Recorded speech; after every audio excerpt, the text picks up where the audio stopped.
m'appelle Valérie Pietraval, je suis professeure d'histoire-géographie EMC et puis en charge de l'éducation enseignement de défense à Barral, à Castres, depuis plusieurs années. Et comme j'étais particulièrement intéressée par l'histoire militaire, à cause de ma famille d'une part et d'autre part parce que j'avais travaillé pendant ma formation sur la résistance dans le Tarn, précisément la résistance juive dans le Tarn, tout le domaine militaire, le domaine du combat, le domaine de l'engagement, tous ces éléments m'ont toujours particulièrement intéressée et je me suis dit que c'était un bon moyen d'essayer de transmettre aux élèves l'idée d'engagement, de volontariat et en même temps de compléter un petit peu le parcours citoyen qu'on nous demande de traiter avec eux au long de leurs années de collège et de lycée. C'est donc un enseignement un peu novateur parce qu'en fait il ne fonctionne pas par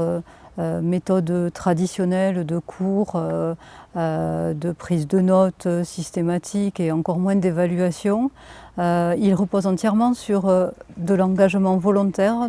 Les élèves font le choix de rentrer dans cette classe en début d'année et en s'engageant pour l'année, ils s'engagent sur des projets que je leur propose et qui changent chaque année.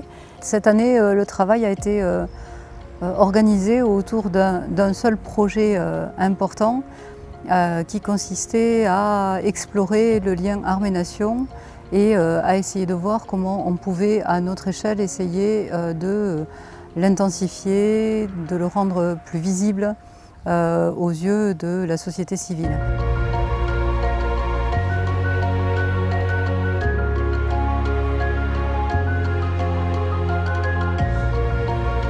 Ce qu'on a cherché à faire cette année, justement, c'était de se rapprocher de ce milieu militaire et grâce au colonel Prodhomme, nous avons pu nous en approcher vraiment beaucoup, à la fois d'abord par notre participation aux cérémonies de Dien Bien Phu. Nous avons été invités par le colonel à participer à cette grande soirée nocturne commémorant la bataille de Dien Bien Phu.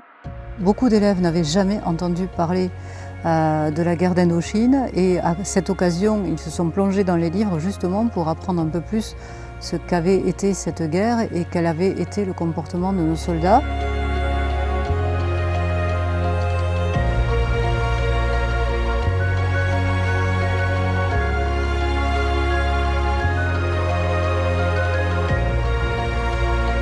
Ils ont du reste découvert que le 8e RPIMA avait été créé à cette occasion pour répondre aux nouveautés du combat imposé plutôt par les soldats de Ho Chi Minh qui, eux, avaient choisi un type de guerre complètement irrégulière et qui ne correspondait pas à ce qu'on faisait jusqu'alors. La constitution du 8e RPIMA, c'est une réponse pour s'adapter à ce type de combat et le 8e RPIMA qui est né à cette occasion, donc dans les années 50 en Indochine, en plein théâtre de guerre, est une unité d'élite particulièrement efficace, particulièrement mobile, capable de s'adapter à tous les terrains parce qu'elle a été créée dans ce sens-là.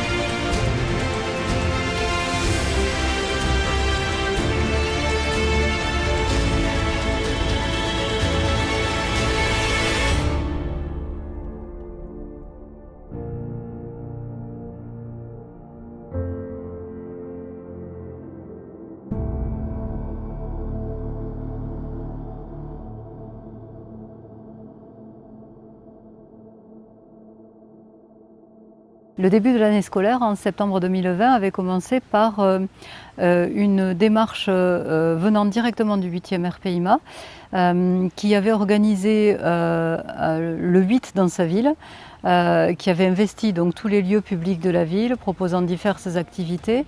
Et pour l'occasion, ils avaient organisé une grande tombola Et nos élèves s'étaient portés volontaires pour vendre des billets de tombola au profit du 8e RPIMA pour récolter un maximum de fonds qui pouvaient ensuite leur servir pour leurs différentes œuvres. À cette occasion-là, les élèves avaient déjà découvert divers ateliers de saut de parachute, de démonstration de haka, de démonstration de maître-chien, de combat, etc. Et ils avaient commencé à prendre des contacts avec les soldats. Et le retour de cette opération se déroule en ce moment même. Les soldats du 8e RPIMA sont partis depuis les Invalides et l'objectif de leur démarche, c'est de courir les 888 km du 8, jour et nuit, sous forme de relais pour là aussi un peu plus raviver cette idée du lien armée-nation, récolter des fonds à destination des soldats blessés. Et c'est une démarche absolument merveilleuse.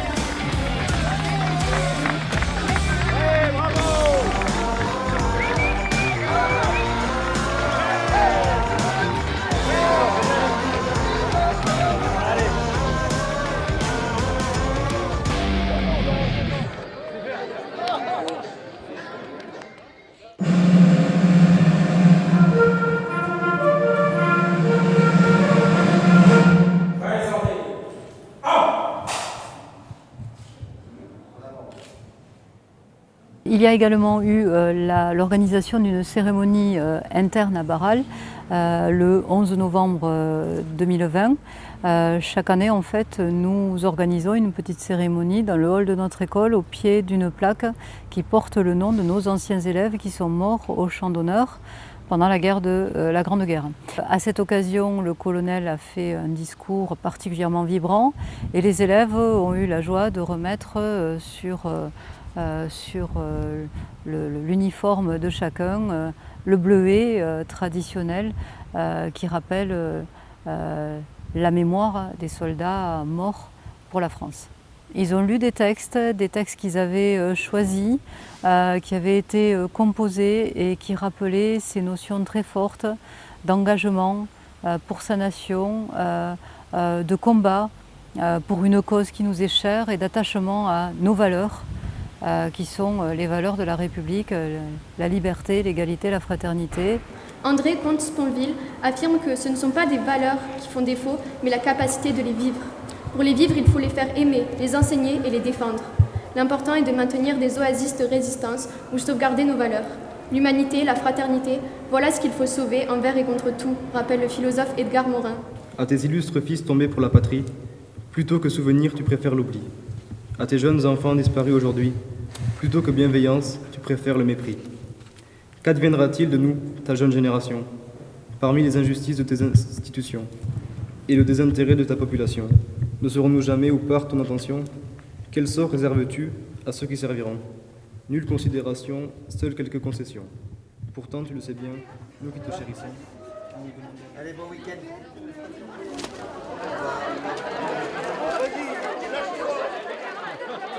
Nous avons eu l'occasion de montrer un peu plus qu'il fallait être en lien avec cette armée lorsque nous avons préparé les colis de Noël. Donc l'idée, et là les jeunes étaient très enthousiastes, l'idée était de se cotiser et d'aller voir des commerçants et de leur demander de nous aider par des petits dons ou autres, ou des remises, à constituer des colis qui ont été réalisés et ensuite envoyés aux hommes du 8e RPIMA qui étaient en OPEX, en opération extérieure, donc au moment des fêtes de Noël. Ces fêtes de Noël, c'est toujours un grand bonheur pour toutes les familles. Et là, ces hommes qui ont des familles se retrouvaient seuls, éloignés, parfois certains dans des théâtres périlleux, au Mali par exemple, d'autres peut-être dans des théâtres moins périlleux, mais loin de leur famille. Et c'était un moyen pour nous de leur montrer qu'on pensait à eux et que même loin, on savait qu'ils agissaient pour notre sécurité. Je dirais que la vocation première de ces classes défense et sécurité globale est bien de stimuler l'esprit de défense au sein de nos concitoyens et au sein de cette belle jeunesse. Et j'ai pour habitude de dire à mes parachutistes que pour recevoir, il faut d'abord donner. Et je pense que le partenariat que le 8 a contracté avec les classes de Barral est parfaitement dans cette dynamique-là, puisque nous avons déjà vécu un certain nombre de rendez-vous ensemble. Ils ont participé à la prise d'armes de Dien Bien Phu, ils ont été invités. Nous avons vécu le 8 dans sa ville ensemble et nous avons d'autres projets à venir, comme la conférence sur les opérations extérieures qui se tiendra en février, et également une séquence de 36 heures sur le terrain, où nous aurons l'occasion de se confronter un petit peu à la rugosité justement du terrain et de faire jouer le collectif. Ce lien a aussi été alimenté par les multiples conférences auxquelles les élèves ont pu assister.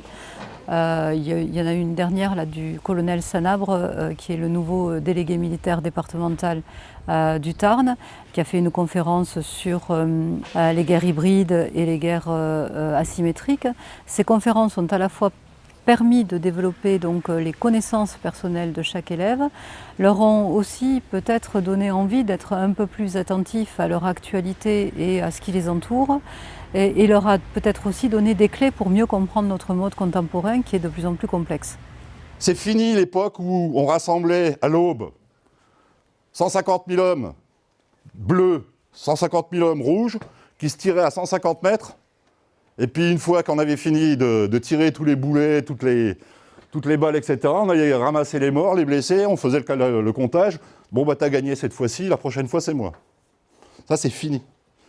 Les militaires, aujourd'hui, on est une partie de la réponse aux menaces qui sont, j'allais dire, face à nous. Alors forcément, un pays sans armée présente une vulnérabilité. Vous verrez que plus tard, plusieurs fois, j'utiliserai ce mot « vulnérabilité » parce que c'est la clé de l'analyse adverse quand il s'agit d'attaquer un système.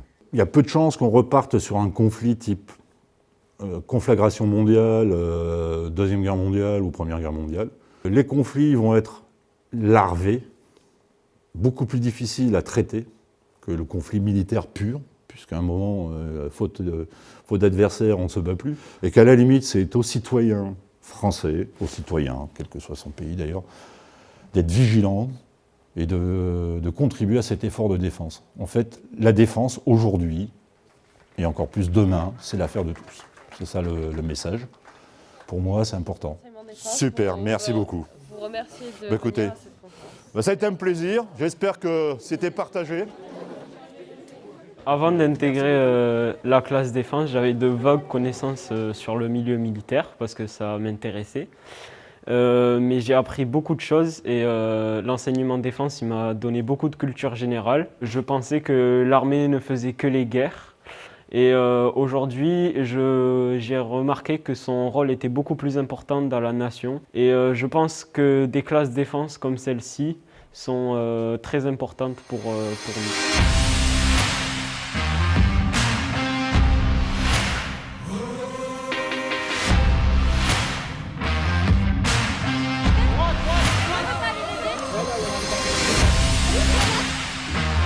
Il y a eu également tout au long de l'année d'autres échanges avec le 8e RPIMA et notamment 2 jours en immersion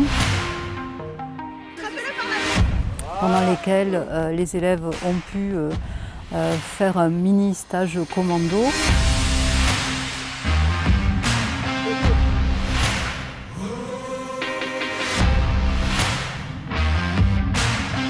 Et puis l'après-midi, c'était course d'orientation.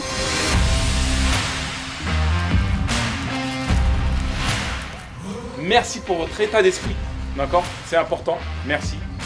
Ils ont dégusté des rations militaires, très très bonnes d'ailleurs, faites par d'excellents cuisiniers.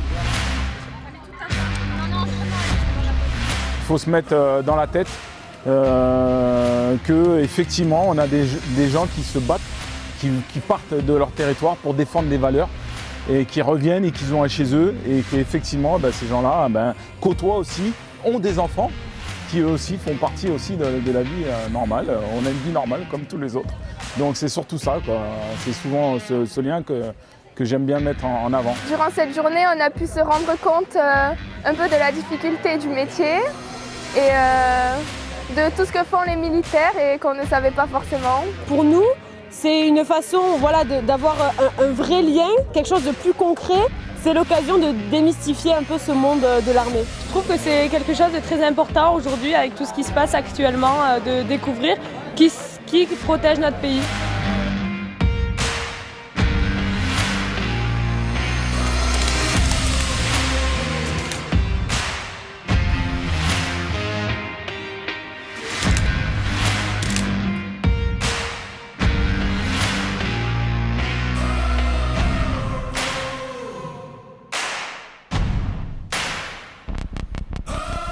Nous sommes réunis pour une activité particulièrement symbolique qui repose sur l'inauguration de la fresque qui a été peinte sur le foyer et le cinéma, mais ceci en présence des élèves des classes Défense Sécurité Générale de Barral.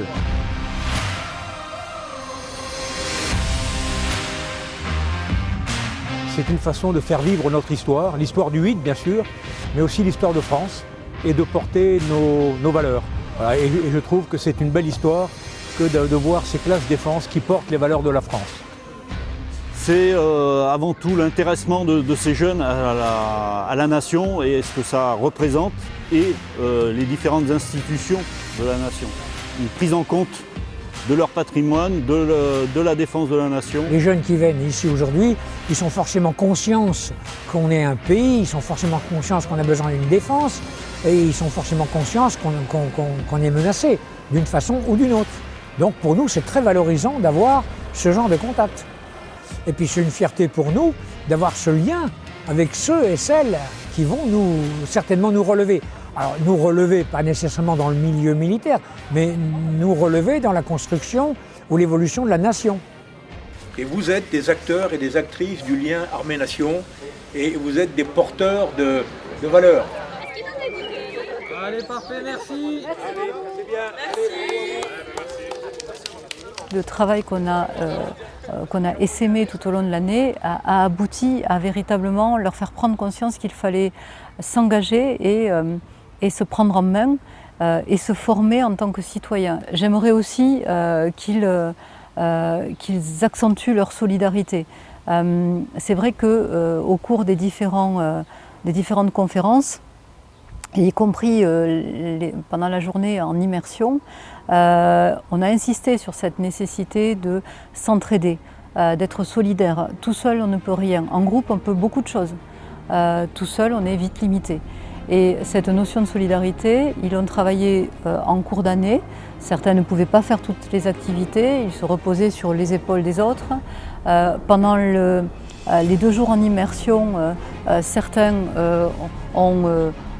qui avaient plus de capacité physique que d'autres ont tendu la main et ont aidé les autres pour progresser tous ensemble. Et en fait, ça développe cette idée d'intérêt général, d'intérêt collectif.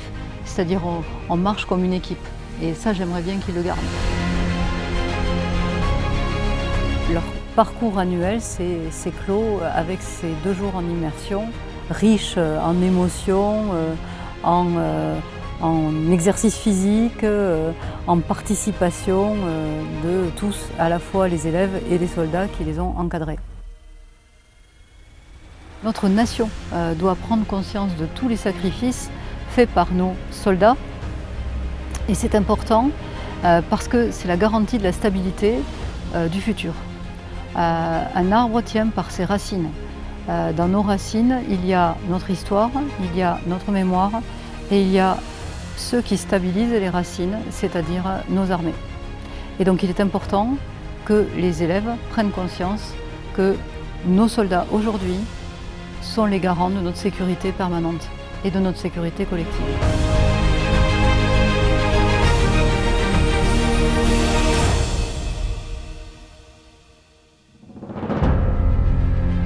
La connaissance de l'histoire, c'est son identité, c'est l'identité de son pays, de son peuple, donc de tout un chacun. Si on oublie ça, on oublie son passé, et on devient quoi? On devient des personnes sans identité, sans âme. En fait, les soldats ne sont que l'émanation de la nation, après tout. Ils sont le bras armé de la nation et leur légitimité repose sur l'adhésion de toute une nation. Et c'est pour ça que ce lien armée-nation, il faut le faire vivre. Alors avant c'était plus facile, il y avait le service militaire. Bon, maintenant il y a d'autres formules, des représentants de l'État, des conseillers dans les municipalités, mais également les élèves des classes défense-sécurité générale qui sont les porteurs de cet esprit de défense et du lien armée-nation.